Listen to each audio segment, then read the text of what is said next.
할렐루야, 찾아가는 설교 오해선 목사입니다. 오늘 우리를 찾아오시는 하나님의 말씀은 마가복음 4장 21절에서 25절 말씀입니다. 또 그들에게 이르시되 사람이 등불을 가져오는 것은 말 아래에나 평상 아래에 두려 함이냐 등경 위에 두려 함이 아니냐 드러내려 하지 않고는 숨긴 것이 없고 나타내려 하지 않고는 감추인 것이 없느니라. 들을 귀 있는 자는 들으라. 또 이르시되 너희가 무엇을 듣는가 스스로 삼가라. 너희의 헤아리는 그 헤아림으로 너희가 헤아림을 받을 것이며 더 받으리니 있는 자는 받을 것이요 없는 자는 그 있는 것까지도 빼앗기리라. 아멘. 하나님의 말씀이었습니다. 자, 오늘 본문에 등불의 비유와 말씀을 듣는 자세의 중요성에 대해서 나옵니다. 등불 비유는 결국 하나님 나라에 관한 것인데, 그렇다면 하나님 나라란 무엇일까요? 하나님 나라이니까 일단 왕이 있어야 하고 백성이 있어야 합니다. 그런데 하나님께서 왕이 되셔서 그 백성을 다스리신다. 그래서 하나님의 통치가 이루어진다. 그러면 바로 그것이 하나님의 나라가 되는 것입니다. 그렇다면 하나님 나라의 백성 누구죠? 말할 것도 없이 믿음을 가진 우리들입니다. 그런데 믿음이 있다고 하면서 왕이신 하나님의 다스림, 통치하심을 받지 않고 내 마음대로 생각하고 내 마음대로 행동한다. 다시 말하면 각자 자기의 소견에 옳은 대로 행동한다. 사사기 시대의 모습이죠. 그러면 하나님의 나라라고 할 수 있을까요? 아무리 믿음이라는 이름을 가지고 있다 할지라도 하나님의 나라라고 할 수는 없을 것입니다. 왜냐하면 하나님의 통치를 받는다는 것은 결국 말씀대로 사는 삶, 말씀이 기준이 되어서 사는 삶을 말하는 것이기 때문에 그렇습니다.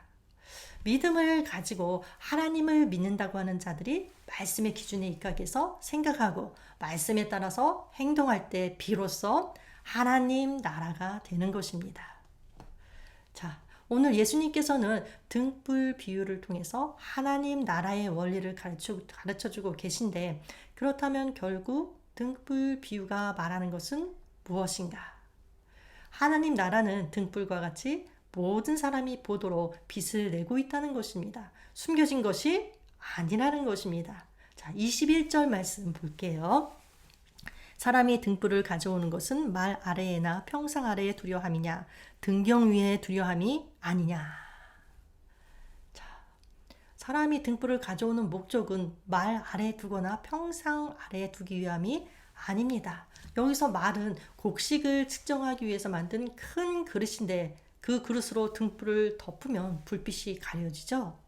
그래서 등불은 등대 위에 두어서 온 방을 밝게 하기 위해서 사용한다는 것입니다. 그렇다면 여기에서 등불이 상징하는 것은 무엇일까요?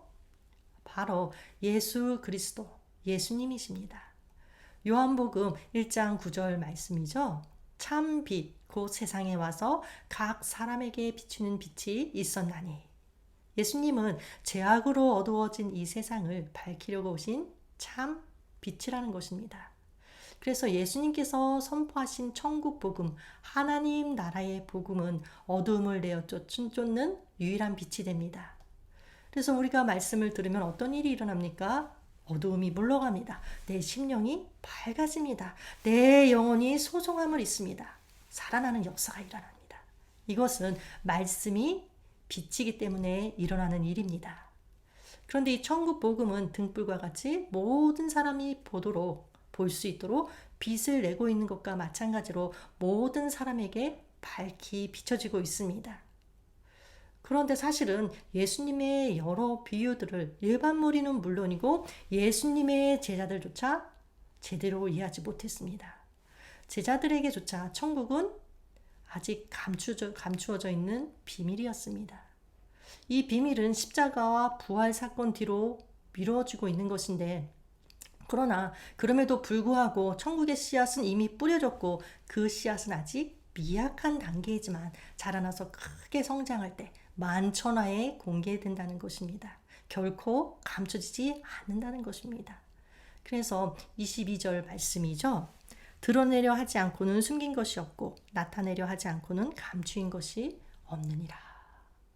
말이 좀 어려운데 우리말 성경을 보면 쉽게 풀어놓았습니다. 무엇이든 숨겨진 것은 드러나고 무엇이든 감추어진 것은 나타나기 마련이다. 모든 중요한 비밀은 일시적으로 은폐되어 있다 할지라도 때가 되면 반드시 드러나게 된다는 의미입니다.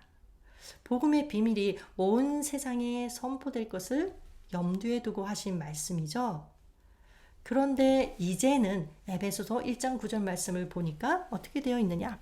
그 뜻의 비밀을 우리에게 알리신 것이요 그의 기뻐하심을 따라 그리스도 안에서 때가 찬 경륜을 위하여 예정하신 것이니. 그 비밀을 우리에게 알리셨다고 합니다. 어떻게? 예수 그리스도의 십자가 사건과 부활을 통해서 알리셨습니다. 또한 성경을 통해서 알리십니다. 하나님은 당신의 뜻의 비밀을 성경을 통해서 밝히 드러내 보이셨습니다. 그래서 우리는 모든 하나님의 비밀을 알 수 있습니다. 물론 하나님께 속한 일까지도 다 알 수 있다는 말은 아닙니다. 세상 종말의 정확한 때 그런 것들에 대해서는 아직 알 수 없습니다. 그러나 우리의 구원이나 하나님의 섭리와 관련된 모든 비밀은 충분히 알 수 있다는 것입니다. 그러나 성경에 기록되어 있다 할지라도, 그래서 누구나 볼 수 있다 할지라도 누구나가 다 그 비밀을 알 수 있는 것은 아닙니다. 그래서 3절에 이렇게 말씀하십니다. 들을 귀 있는 자는 들으라. 들을 귀가 중요하다는 것입니다. 말씀을 듣는다고 해서 다 영적 진리의 깨달음에 이르는 것이 아니라는 것입니다. 이어서 24절 말씀, 너희가 무엇을 듣는가 스스로 삼가라. 하나님의 말씀을 들을 때마다 항상 주의하라. 건성으로 받지 않도록 주의하라는 것입니다. 어떤 태도로 말씀을 듣는가가 아주 중요합니다. 베레아 교회 성도들은 바울을 통해서 하나님의 말씀을 들을 때 어떤 태도로 들었다고 합니까? 간절한 마음으로 말씀을 받고 그것이 과연 사실인가 하여 날마다 성경을 상고했다고 합니다. 이것이 은혜를 사모하고 하나님 나라를 소망하는 자들의 바른 태도입니다. 성경을 읽을 때 소설이나 만화책을 들여다보듯이 재미로 혹은 대강 대충 읽어서는 안 됩니다. 성령님의 도우심을 간구하며 진지하게 읽어야 합니다. 아무리 학문이 뛰어나고 여러 면에서 탁월한 사람이라 할지라도 성령님의 도우심이 없다면 성경 속에 담긴 하나님의 뜻, 그 비밀을 깨닫는 것 절대 불가능입니다. 그래서 말씀에 대한 태도에 따라 각각 받는 은혜의 정도도 사람마다 다 다르게 됩니다. 24절 말씀이죠. 너희의 헤아리는 그 헤아림으로 너희가 헤아림을 받을 것이며 더 받으리니. 헤아림이라는 것은 어떤 양이나 수를 의미합니다. 그래서 너희의 헤아리는 그 헤아림으로 라는 것은 이런 말입니다. 하나님의 말씀을 사모하는 심령으로 주의 깊게 듣고 받아들이는 만큼 너희가 헤아림을 받을 것이며 그 자세나 태도에 비례해서 하나님께서 은혜를 채워주신다는 것입니다. 그런데 하나님께서 채워주실 때는 내가 한 그만큼이 아니라 더 받으리니 그 이상으로 더 많이 채워주신다고 합니다. 결론적으로 말씀을 귀중히 여기고 매사에 그 말씀에 주의하는 사람은 영적으로 더 풍성하게 된다는 것입니다. 반대로 말씀을 소홀히 여기고 그 말씀에 주의하지 않으면 영적으로 결핍하게 될 것이라는 말씀입니다. 자, 25절에 있는 자는 받을 것이요 없는 자는 그 있는 것까지 빼앗기리라 라는 말씀은 바로 이를 가리키는 말씀이죠. 여러분들, 심은 대로 거두는 자연의 법칙은 우리의 영적 생활에도 그대로 적용됩니다. 말씀을 귀중히 여기고 말씀을 사모해서 연구하기에 힘쓰는 사람이 영적으로도 성숙하게 되어 있습니다. 말씀에 대한 태도가 우리의 영적인 삶의 질을 좌우하게 된다는 것이죠. 그렇다면 우리는 과연 주님의 말씀에 귀를 기울이면서 하나님 나라를 간절히 열망하고 있는가? 이 세상은 계속해서 우리의 생각과 관심을 하나님 나라의 가치에서 멀어지도록 유혹합니다.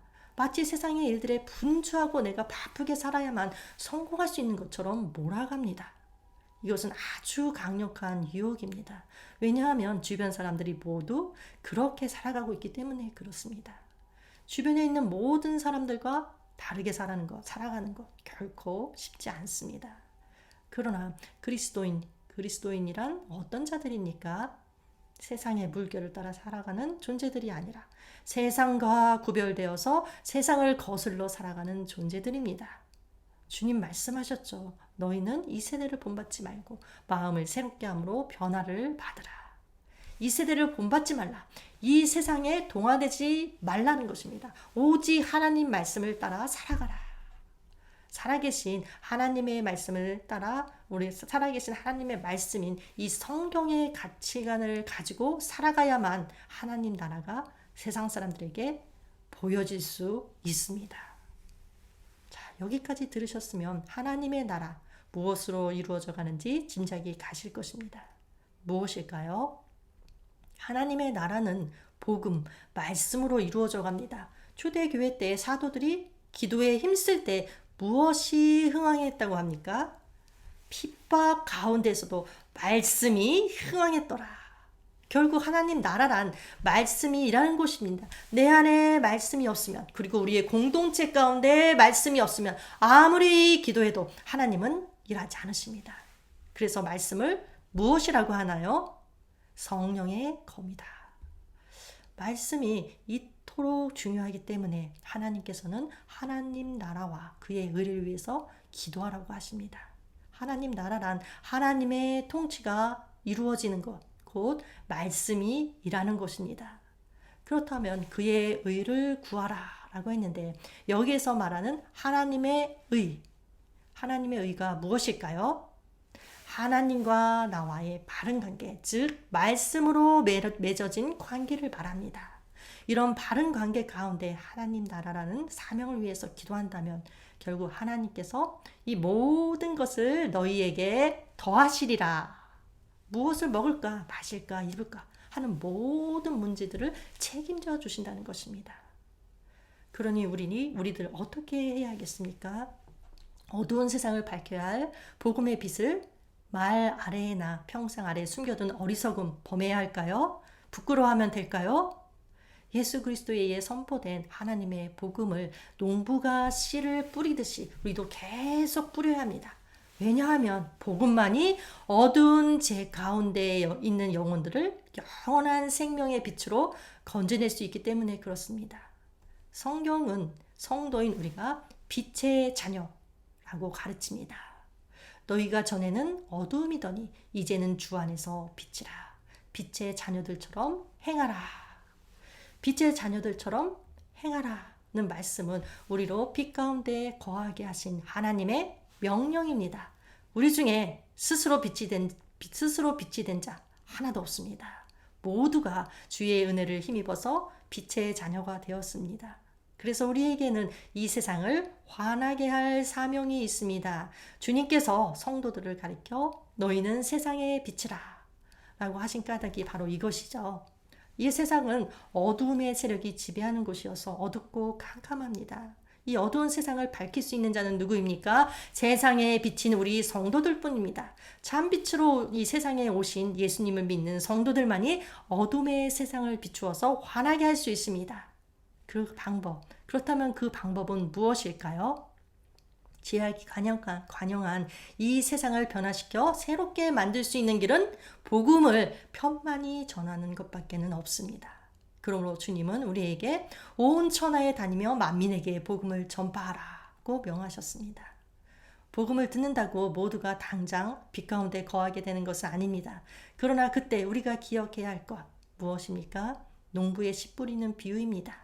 하나님 나라는 농부가 씨를 뿌리는 것과 같다는 것입니다. 26절, 27절 말씀이죠. 하나님의 나라는 사람이 씨를 땅에 뿌린과 같으니 그가 밤낮 자고 깨고 하는 중에 씨가 나서 자라되 어떻게 그리 되는지를 알지 못하느니라. 농부가 자고 깨는 사이에, 즉 자신도 모르는 사이에 씨에서 싹이 나고 자랐습니다. 이 말은 씨 자체에 성장하는 특성, 즉 생명력이 있기 때문에 농부도 모르는 사이에 자랐다는 것입니다. 그런데 이 원리가 하나님 나라에도 그대로 적용됩니다. 말씀에는 생명력이 있습니다. 그래서 말씀이라는 하나님 나라의 씨를 뿌리기만 하면 당장 눈앞에 보이는 열매는 없다 할지라도 나도 모르는 사이에 어디에선가 언젠가는 싹이 나고 자라서 열매를 맺습니다. 하나님 나라가 그래서 점점 확장되어 갑니다. 그래서 우리가 그리스도인으로서 가장 먼저 해야 할 일, 복음을 먼저 내 심령 안의 체험으로 내 안에 하나님의 나라가 임하게 해야 합니다.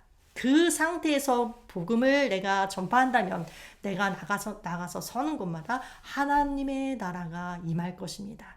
그곳이 어느 곳이든 가정이든 교회이든 또 내가 접하는 어떤 세상이든 하나님의 나라가 세워지고 확장됩니다. 이 시간 복음의 빛을 뭇 영혼들에게 비추는 자, 또 생명인 복음의 씨를 뿌리는 자가 되어서 하나님의 그 나라를 확장시키는 일에 쓰임받게 해달라고 기도하겠습니다. 하나님 아버지, 저희들에게 예수 그리스도를 영접하고 빛 가운데 거하게 하시니 감사합니다. 빛의 자녀로서 또한 세상의 빛으로서 복음을 전하고 어둠을 물리치는 사명을 잘 감당할 수 있도록 주님 도와 주시옵소서. 예수님의 이름으로 기도합니다. 아멘.